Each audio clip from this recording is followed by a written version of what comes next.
یہ زمین پر لگے ہوئے سبز رنگ کا گھاس اور درمیانے قد کے فاصلے پر موجود درخت ایک حسین چمن کا منظر تشکیل دے رہے ہیں۔ اس حسین منظر کو دیکھ کر یہ گمان ہوتا ہے کہ یہ اسکرین فلٹر ہے، لیکن حقیقت میں یہ اسکرین فلٹر نہیں بلکہ حقیقی رنگ ہے، حقیقی سبزہ رنگ ہے جو بغیر فلٹر کے نظر آ رہا ہے اور بہت ہی حسین اور عمدہ اور اصل سبز رنگ نظر آ رہا ہے اور جو آنکھوں کو بہت خیرہ کر رہا ہے۔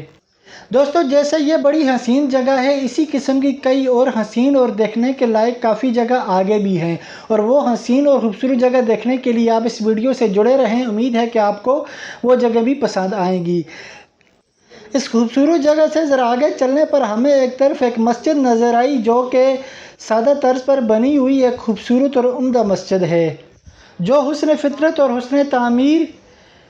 سے لگاؤ رکھنے والے لوگوں کو اپنی جانب آنے کے لیے کشش رکھتی ہے۔ ہمارا بھی شمار ایسے لوگوں میں ہوتا ہے تو ہم بھی وہاں سے اس مسجد کی جانب بڑھنے لگے۔ اس مسجد کی چار دیواری چھوٹی بنائی گئی تھی جن پر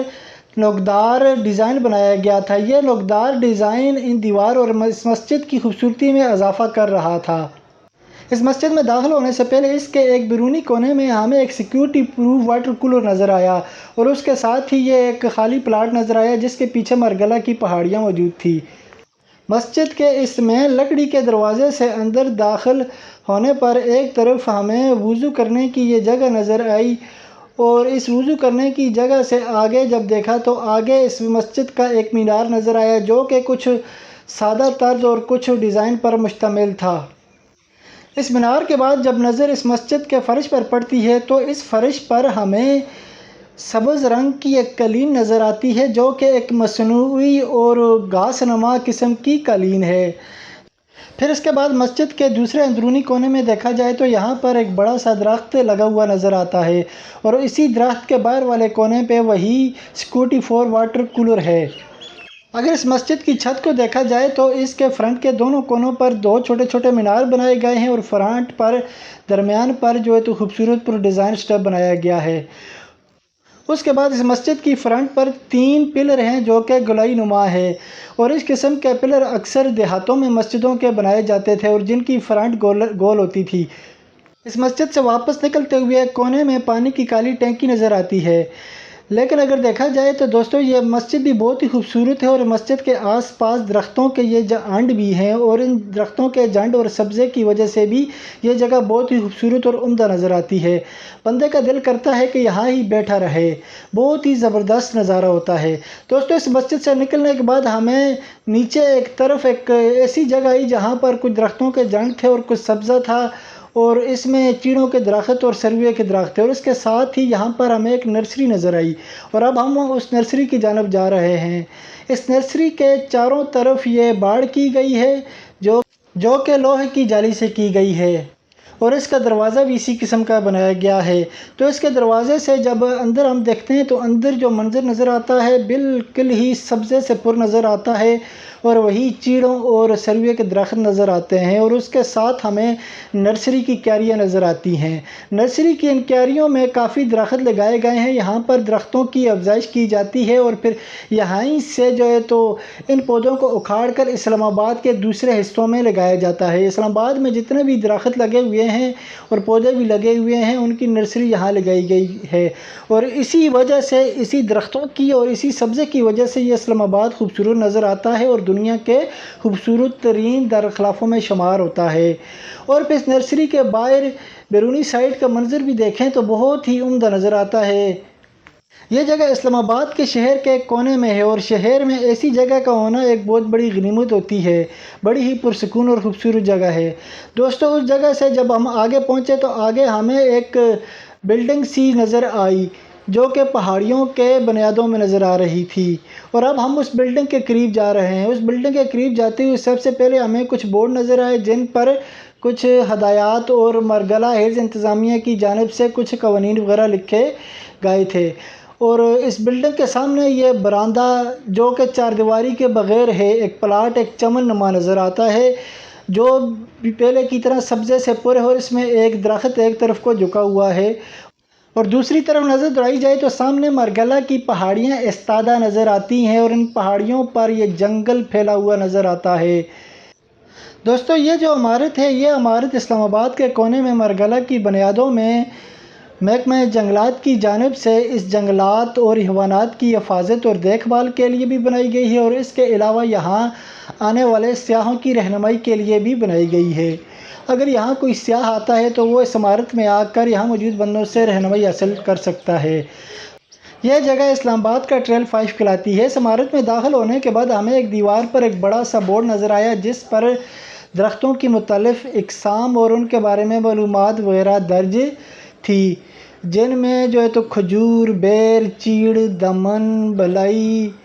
آم اور دوسرے درختوں کی تصویر اور ان کے نام وغیرہ لکھے ہوئے تھے۔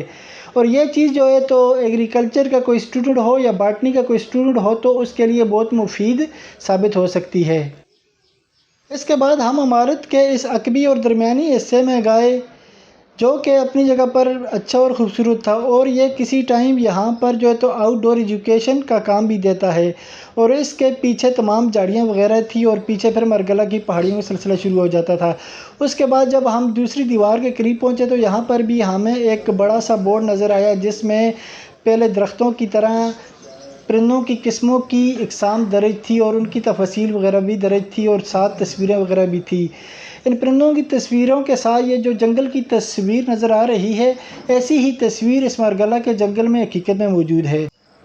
اس عمارت کا اندرونی نظارہ کرنے کے بعد جب دوبارہ اس براندے کو دیکھا تو اس کے براندے کے ایک طرف ایک پول نظر آیا، اور جس کے سرے پر یہاں کے آس پاس کے مختلف علاقوں کے نام اور ان کی لوکیشن اور ان کے فاصلے وغیرہ درج تھے، اور اسی حساب سے ان کی سمتوں میں ان بورڈوں کا رخ بھی کیا ہوا تھا۔ یہاں سے نکلتے ہوئے ایک بار پھر ہماری نظروں نے مرگلہ کی پہاڑیوں سے دعا سلام کی، پھر اس کے بعد آگے جنگل میں ہمیں ایک ندی اور ایک پانی کا چشمہ نظر آیا۔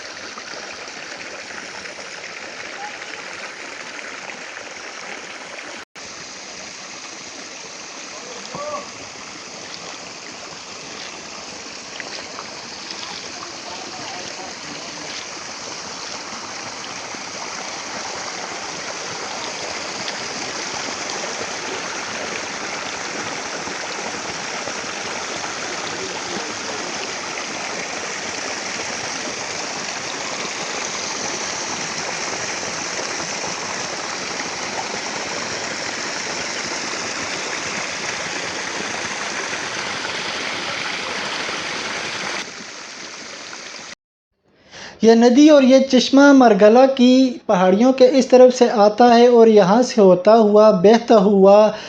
اس نیچے کی طرف جاتا ہے۔ اس قدرتی چشمہ سے لطف اندوز ہونے کے بعد ہم اس ٹریک 5 پر رواں ہو گئے، جس پر کچھ قدم آگے چلنے پر اس ٹریل سے دائیں جانب ایک واضح پگڈنڈی نظر آئی، جس کے سرے پر جنگلاتی حیات اور ماحول کے بچاؤ کا پیغام درج تھا، اور اس پیغام کے پریکٹیکل کے لیے ساتھ 2 ہی ڈسٹ بن نصب تھے تاکہ آنے والے اپنا کوڑا وغیرہ اس میں ڈالیں۔ دوستو اس پگڈنڈی پر داخل ہونے پر آگے ہمیں یہ راستہ بہت زبردست نظر آیا، اور اس کا منظر ایسے نظر آ رہا تھا جیسے گاؤں میں مکئی کے کھیت اور مکئی کے کھیتوں کے درمیان سے ایک راستہ جا رہا ہو، بالکل اس طرح کا منظر دے رہا تھا۔ اور اسی پر چند قدم آگے چلنے پر پھر ہمیں ایک پانی کا چشمہ، ایک پانی کی چھوٹی سی ندی بہتی ہوئی نظر آئی، اور یہی ندی آگے جا کر جو پہلے ہم نے قدرتی چشمہ دیکھا تھا وہی پانی ہے، یہی ندی جا کے آگے اس کو ملتی ہے، اور وہ جو پانی ہے یہی پانی جا رہا تھا، اور یہ پانی بھی دیکھیں تو کتنا شفاف اور صاف نظر آ رہا ہے، اور اس پانی میں بھی کچھ چھوٹی مچھلیاں کھیل رہی تھی۔ اس کے بعد آگے چلنے پر ہمیں ایک ویران سی جگہ نظر آئی، جگہ ویران تھی لیکن کچھ کشادہ سی تھی، اور جہاں پر جو ہے تو ڈسٹ بن بھی نظر آ رہے تھے، اور اس کے علاوہ درخت اور جڑی بوٹیاں بھی نظر آ رہی تھی۔ یہاں پہنچ کر کچھ حیرانی بھی تھی اور کچھ دل کو مسرت بھی تھی۔ حیرانی اس لیے تھی کہ یہ جگہ کشادہ بھی ہے، گول ہے، اور کچھ ڈیولپ بھی ہے، لیکن یہ جگہ بالکل گنجان ہے، یہاں کوئی کچھ بھی نہیں ہے۔ اور دل کو مسرت اس لیے تھی کہ ہم ایک نئی جگہ پر پہنچ گئے تھے۔ جب اس جگہ سے چاروں جانب نظر گھمائی تو یہ جگہ بالکل ایک پارک نما نظر آئی، اور اس سے یہ لگتا تھا کہ یہاں پہلے واقعی کوئی پارک یا کوئی پکنک ٹائپ کی جگہ ضرور رہی ہے، اور پھر یہاں پر موجود ان پگڈنڈیوں سے جب آگے چلے تو آگے بھی ہمیں چھوٹی چھوٹی زبردست قسم کی جگہ نظر آئی۔ ان پگڈنڈیوں سے آگے چلنے پر ہمیں ایک ایسی جگہ نظر آئی جہاں پر گڑھا یا چکور نما کوئی گڑھا سا بنا ہوا تھا۔ یوں لگتا تھا یہ شاید کوئی پانی کا تالاب وغیرہ رہا ہو جو کہ اب بالکل ویران ہو گیا اور جس میں گھاس وغیرہ اگی ہوئی ہے، اور اس کے ساتھ ہی کھجور کا درخت اور کھجور کے درخت کے نیچے لکڑی کے بنے ہوئے بینچ نظر آ رہے تھے۔ تو یہ بڑی ایک بیٹھنے کا بڑا بہترین پوائنٹ نظر آ رہا تھا، اور اس کے ساتھ باقی کچھ فاصلے پر درخت اور زمین پر اگے ہوئے یہ جھاڑیاں نظر آ رہی تھی۔ اور پھر انہی پگڈنڈی پر تھوڑا آگے پہنچے تو آگے ہمیں ایک اور ڈیزائن کے لکڑی کے نیچرل نما 2 بینچ نظر آئے جو کہ دو ٹانگوں پر کھڑے تھے، اور ان کا درمیانی حصہ اندر سے خالی اور کھردرا ہو گیا تھا۔ مجھے لگتا ہے کافی عرصہ یہاں کی کیئر نہ کرنے کی وجہ سے یہ بینچ خراب ہو گیا ہے۔ ان سے مڑ کر مزید جب آگے دوسری جانب گئے تو وہاں بھی اسی قسم کے 2 لکڑی کے بنے ہوئے بینچ نظر آئے جو کہ اسی طرح خراب حالت میں اندر سے کھائے ہوئے تھے، اور اس کے ساتھ ہی جب نظر دوڑائی تو سائڈ پر ہمیں ایک پتھر اور سیمنٹ کا بنا ہوا دیسی نما چولہا نظر آیا۔ اس سے یہ اندازہ ہوتا ہے کہ یہاں پہلے جو لوگ آتے تھے وہ یہاں بیٹھ کر پکنک کرتے تھے اور ساتھ اپنی چیزیں لاتے تھے اور کوکنگ وغیرہ کرتے تھے۔